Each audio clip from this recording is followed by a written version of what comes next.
अस्सलाम वालेकुम, कैसे हैं आप सब लोग। उम्मीद करती हूँ खैरियत से होंगे। अच्छा जी, आज जो है ना व्लॉग आप लोग के साथ मैं शेयर कर रही हूँ ऑर्गेनाइजिंग का। अच्छा, जो ग्रोसरी का सामान था ना वो आया पड़ा हुआ था, तो मैंने ना सेट ऑर्गेनाइज नहीं किया, क्योंकि जो मेरे पहले वाले जार थे ना, मैं सोचा था कि उनको एक बार सबको अच्छे से वॉश करके ड्राई करके और दैन उनमें जो है ना रीफिलिंग करूँगी। तो यहाँ मैंने जार और मोस्टली सारे धो के रख लिए थे, खुशक कर लिए थे अच्छी तरह से। हल्की सी भी नमी मैंने कहा था कि ना बचे, ताकि जो है ना कोई भी सामान ख़राब ना हो। तो ये बड़े वाले कंटेनर है मेरे, इनमें मैं चावल, आटा और चीनी वगैरह ऐड कर लेती हूँ, क्योंकि इनकी क्वांटिटी ज़्यादा होती है। तो ये बड़े जारों में जो है ना अच्छे लगते हैं। एक तो सेट वेट पड़े रहते हैं, दूसरा जो है वो कीड़े वगैरह से बच जाते हैं, नमी से बच जाते हैं। इनके जो कैप हैं वो सारे एयर टाइट हैं। इसी तरह सेम जो दालों के लिए कंटेनर्स मैंने रखे हुए हैं, तो इनको मैंने पहले ना सबको मैंने जो इस बार है ना मेरी जो ग्रोसरी है ऑर्गेनाइज़ करना भी इसी वजह से जो है देर हो गई थी मुझे, कि मैंने इस बार सभी जारों को जो है ना क्लीन करना था, धोना था, सुखाना था, फिर फिल करना था। तो ये खड़े मसाले हैं सारे, इन्हीं को भी मैं इसी तरह सेम जो है वो फिल कर रही हूँ। और इनको चाहूँ तो मैं पैकेट में भी छोड़ सकती हूँ, क्योंकि पैकेट भी ऑलरेडी सील्ड होता है, तो वो जिस जैसे यूज़ करो वैसे वैसे उसको पैक करते रहो वापस। तो इनको सामने मैं इसलिए रख लेती हूँ कि एक तो सामने जो रैक है ना उसमें ये पड़े रहते हैं, दूसरा जब ये यूज़ करो ना तो साथ साथ इनको निकालो, यूज़ करो और वापस कैब लगा के रख दो। अगर तो इनको मैं वापस जाऊँ कैबिन में रखूँ और फिर जब मुझे चाहिए वो निकाल लूँ, तो ये मुझे ना बड़ा ही बुरा काम लगता है। तो मैंने इनके लिए स्पेशली ये जार ढूंढ के इस तरह के तो इन्हें फिल करके रखा हुआ है, अपने सामने रखा हुआ है, ताकि जब ज़रूरत पड़े तो मैं साथ साथ यूज़ करता रहे। और साथ ही मैंने देखा था जो चाय वाली बत्ती है, इसको भी मैंने रीफ़िल करना था। इस बार जो हमारी चाय है ना बहुत कम यूज़ हुई है, क्योंकि एक तो गर्मी बहुत थी, तो मेरे पास पहले का पैक पड़ा था। मैंने सोचा कि उससे ही पहले जो है ना वो यूज़ कर लेती हूँ। और साथ इसी तरह जो मसाले हैं उनको अगेन रीफ़िल करती गई हूँ और संभालती गई हूँ, ताकि सब कुछ अच्छा लगे, ऑर्गेनाइज लगे और सेट वेट लगे। साथ साथ यूज़ करो और हैप्पीली जो है ना हर चीज़ आपको साथ साथ मिलती रहे।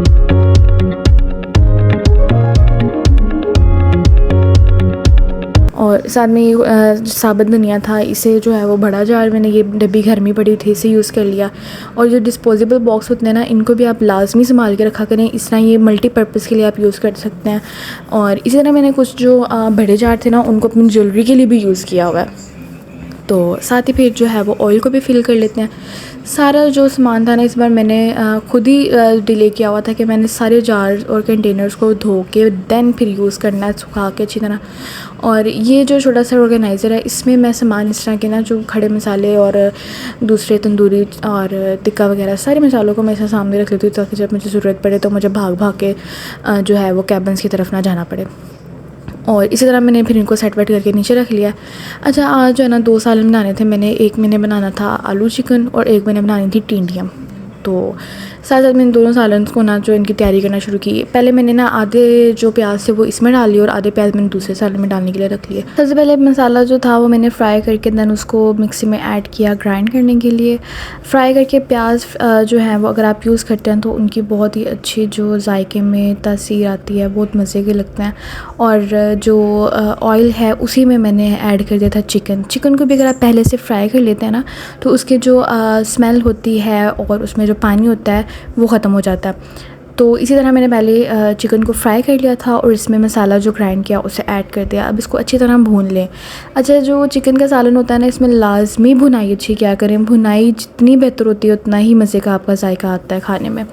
तो इसको लाजमी भूनें, अच्छी तरह से भूनें, जितना टाइम आप लोग भुनाई में लगा सकते हैं, जब तक ऑयल सेपरेट नहीं हो जाता और अच्छा जायका आपको खुशबू महसूस होती है कि जी अब भुना गया, तब तक इसको लाजमी। और जो सालन है दूसरे वाला टिंडी का, उसमें जो बाकी मसाले वगैरह हैं, स्पाइसेस हैं, वो सब कुछ मैंने ऐड करके दैन उसे पकने के लिए रखा था। अच्छा, आजकल ना परहेज़ी खाना चल रहा है मामू का, तो उनके लिए जो है वो सब्ज़ी बनती है, वो चिकन और मसाले इस तरह की चीज़ें नहीं खा रहे, तो उनके लिए जो है वो सब्ज़ी अभी टाइम शॉर्ट था, तो मैंने सब्ज़ी को ना जो है उबाला नहीं, उसी तरह ही बनाना स्टार्ट कर दिया। अदरवाइज़ जो सब्ज़ी है पहले उबाल लेते हैं और दैन उसे जो कुक करते हैं। साथ ही जो दूसरा सालन था चिकन का, उसमें भी स्पाइसेस ऐड कर लें। यहाँ पे मैंने जो दड़ा मिर्च के साथ ही ना इस बार जो है वो पाउडर मिर्च भी ऐड कर दी थी, रेड पाउडर मिर्च ना। तो इस बार इस सालन में ना इसने बहुत ज़्यादा कलर दे दिया था, तो मुझे ये बिल्कुल भी अच्छा नहीं लग रहा था। डार्क सा ना कलर आ गया था। ज़्यादातर हम लोग जो है वो दड़ा मिर्च ही यूज़ करते हैं, जो थोड़ी सी दादड़ी सी होती है दड़ा, वो यूज़ करते हैं। लेकिन इस बार जो है वो पाउडर मिर्च का भी मामा ने एक जो स्पून था ना वो ऐड कर दिया, तो मुझे इसका कलर डार्क बिल्कुल भी अच्छा नहीं लग रहा था। तो साथ ही ना यहाँ पे जो मसाला दूसरी टिंडियाँ थी उनको जो है अच्छी तरह से फ्राई करके, तो अच्छी तरह इनकी जो बुनाई थी वो करके फ्राई करके दैन इसमें भी पानी ऐड किया और साथ साथ दूसरा सालन भी देखते रहे, उसको भी ऐड कर दिया, पानी पकने के लिए रख दिया जब तक कि चिकन उसका टेंडर होता है। और इधर भी जो है वो पानी डाल के इसे भी रख दिया। अच्छा, ऑलमोस्ट दोनों सालन सेम सेम चल रहे थे और सेम सेम टाइम पे ही जो है ना इनकी जो कुकिंग है वो फिनिश हुई थी।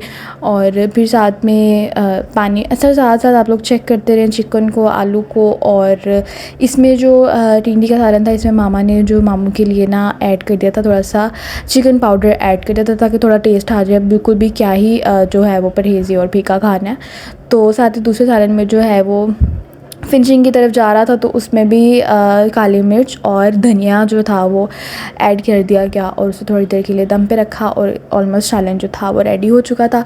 और दोनों सालन मैंने बताया था कि साथ साथ ही फिनिश हुए थे इनकी कुकिंग। और फिर साथ में रोटियां तैयार की, रोटियां तैयार करके जो है फिर सर्विंग की तरफ गई। अच्छा, यहाँ पे जो है मेरी कज़न सिस्टर आई हुई थी आयशा, और उसके लिए स्पेशली फिर हमारा सबका प्लान तो ये था कि जी टिंडियाँ ही खाएंगे, बट उनके लिए स्पेशली जो है वो मामा ने कहा कि चलो कुछ नहीं होता, चिकन भी बना लेती हूँ मैं। तो फिर 2 सालन बने, तो इसी वजह से फिर जो है वो साथ साथ ऑलमोस्टली जो है वो खाना जो है वो फिनिश हो चुका था।